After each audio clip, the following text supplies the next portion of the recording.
Judge Holden, the ultimate nightmare fuel in Cormac McCarthy's Blood Meridian. If you took Colonel Sanders, made him 7 feet tall, hairless, genius-level intelligent, and gave him an affinity for war crimes, you'd have this guy. So why is he one of fiction's most evil villains? Because everything about him is terrifying. This fat ass is a philosopher of chaos, a warlord in a judge's hat, and possibly even the literal devil. He doesn't just kill people, he dances while doing it. He doesn't just believe in war, he considers it the highest art form. The judge kills people with the same enthusiasm most of us reserve for eating snacks. Strangers, friends, children, it's all fair game. And he does it with a smile, like a bald, malevolent game show host. He rides with a band of scalp hunters, but ends up being the real horror. These guys are already getting paid to kill entire villages, and he somehow makes it worse. He keeps things interesting by betraying everyone, lying, and ensuring that even other murderers think, wow, that guy's f***ed up. By the novel's end, he's out there naked and dancing like an unholy mix of Michael Flatley and the Grim Reaper. When we last see him, he's laughing and saying he'll never die. And frankly, I believe him. He's not just a man, he's chaos incarnate.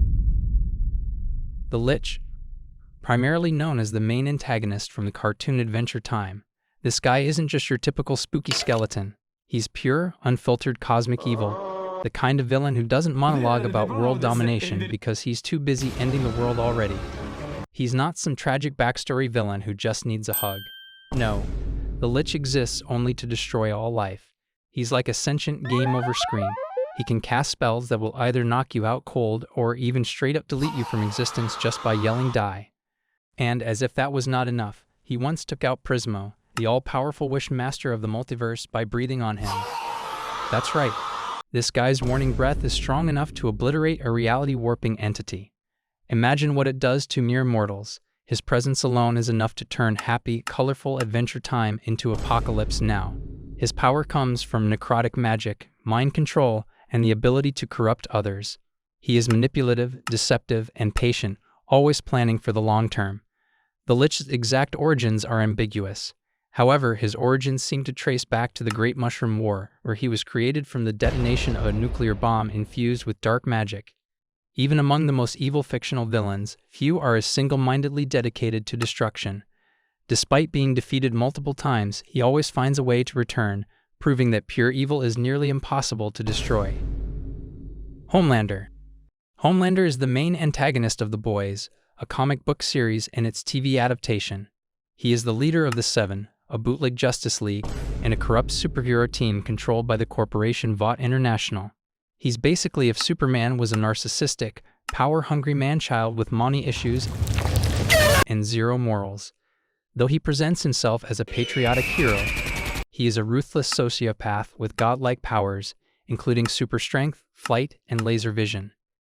He commits horrific acts, such as murdering innocent people, sexually abusing colleagues, and even threatening mass genocide when challenged. Unlike many villains who justify their actions with ideology or personal loss, Homelander is driven purely by narcissism and a need for control. His facade of heroism makes him even more terrifying, as the public sees him as a savior while he secretly indulges in cruelty. In one of the episodes, Homelander fails to save a hijacked plane after he recklessly destroys its controls. Instead of rescuing passengers, he abandons them to crash, fearing bad publicity if survivors reveal his failure. What makes him particularly chilling is that he is nearly unstoppable. Unlike other villains who can be reasoned with or defeated by force, Homelander has almost no weaknesses.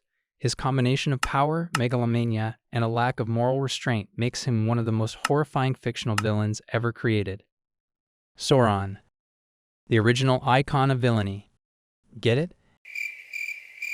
He is the ultimate big bad from The Lord of the Rings, and honestly, he takes evil overlord to a whole new level. Imagine if your nosy neighbor wanted to control not just your street, but the entire world, and also happened to be a supernatural warlord who could possess jewelry.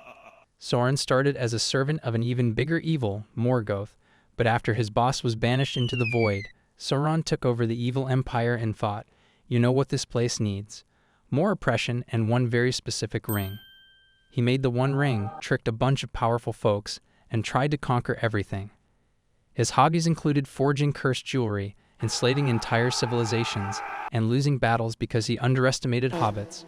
One time, Sauron allowed himself to be taken as a hostage by King Ar-Pharazôn and taken to Numenor. Except, plot twist, this was less of a hostage situation and more of a networking opportunity for Middle-earth's most ambitious Dark Lord. He sweet-talked his way up the political ladder with a mix of flattery, well-placed lies, and just enough truth to sound legit. Before you knew it, he was Ar-Pharazôn's BFF. Then, as Ar-Pharazôn felt the bite of old age upon him, Sauron convinced him to attack Valinor and claimed the right to immortality by force by building a massive fleet, the Great Armament, to attack Valinor. For 9 years, his men toiled on Numenor's shores, in the making and training a great host of war. By the end, he was the biggest tyrant since Morgoth. William Afton, the guy who took bad parenting to a whole new level. If you ever thought missing your kid's soccer game made you a bad parent, rest easy, at least you didn't build a murder dungeon filled with haunted animatronics. He is the main villain of Five Nights at Freddy's, a horror game series about creepy animatronic mascots that do more than just sing off-key. He's the co-founder of Freddy Fazbear's Pizza, and also, plot twist, the guy secretly stuffs kids into said animatronics like they're the world's worst Happy Meal toys. He lured kids into the back room of his restaurant dressed up as Spring Bonnie and stuffs his victims into the restaurant's animatronics like some kind of demented Build-A-Bear workshop. But instead of making cuddly stuffed animals, he created a ghost-powered nightmare band. Now Freddy, Bonnie, Foxy, Chica, and Golden Freddy are less about birthday parties and more about after-hours revenge. Once the lights go out, these haunted hunks of metal take their show on the road, specifically to hunt down the poor night guards. To this day, nobody really knows why Afton went full psycho mode. Some say he just really enjoys killing kids. Others think he's blinded by jealousy after losing his family. Or maybe he was always a twisted lunatic who enjoyed making people suffer. No matter how many times he's burned, crushed, or otherwise obliterated, he always comes back. Because in his own iconic words, I always come back. Now excuse me while I triple check that my nearest Chuck E. Cheese is ghost-free. Griffith. Griffith is the main antagonist in Berserk, created by Kentaro Miura. He is the charismatic leader of the Band of the Hawk, a mercenary group that rises to prominence under his command. At first glance, he looks like some divine angel handcrafted by the gods to bless humanity with his ethereal beauty and strategic genius. But deep down, he's the human embodiment of "trust me bro" before doing something that permanently ruins your life. He is ambitious, intelligent, and extraordinarily composed, with a dream of ruling his own kingdom. His charm and tactical brilliance allow him to attract loyal followers, including Guts, the series' protagonist. But the moment things don't go his way, boom. Betrayal speedrun. He literally sacrifices everyone who loves him to a horde of nightmare demons. What makes him truly evil isn't just the betrayal. It's how he still acts like he's the hero, as if he didn't just get his entire squad devoured like a buffet. He becomes Femto, a godlike entity with zero remorse, and you'd think he might get a little ugly as punishment. Nope, he gets even hotter. Then after he was reborn, I won't get in too deep, but he basically SA's Casca, the love interest of Guts, until he eventually cuts off his own left arm in a desperate attempt to get free from the apostles holding him back. His evil isn't driven by madness or rage. It's methodical and rational. Even after his transformation, he maintains the same ethereal grace, deceiving the world with an image of salvation while his actions bring ruin. Dio. The man, the myth, the absolute menace to society. Dio was basically born to be a villain. He came into the Joestar family's life like a cockroach you just can't kill, immediately making it his mission to ruin Jonathan Joestar's existence. How? By being the worst roommate in history. He kissed Jonathan's crush just to assert dominance, burned his dog alive, and then, instead of just sticking to being a terrible stepbrother, he decided that being human is myth. And so he becomes a literal vampire. Because why just ruin one life when you can ruin generations? Fast forward, and Dio is now an immortal, overdramatic villain who drinks people's blood like it's a protein shake. He spends centuries scheming, recruiting weirdly devoted followers, and flexing his new ability to stop time just to toy with people. He even decapitates himself at one point just to survive, because that's the level of commitment he has to being a nuisance. And don't even get me started on Stardust Crusaders. Dio spends most of it chilling in his lair, sending out increasingly weird assassins like he's running the worst HR department in history. And when he finally steps up, he toys with the heroes, smacks them around with Zawarudo, and crushes people's skulls like they're soda cans.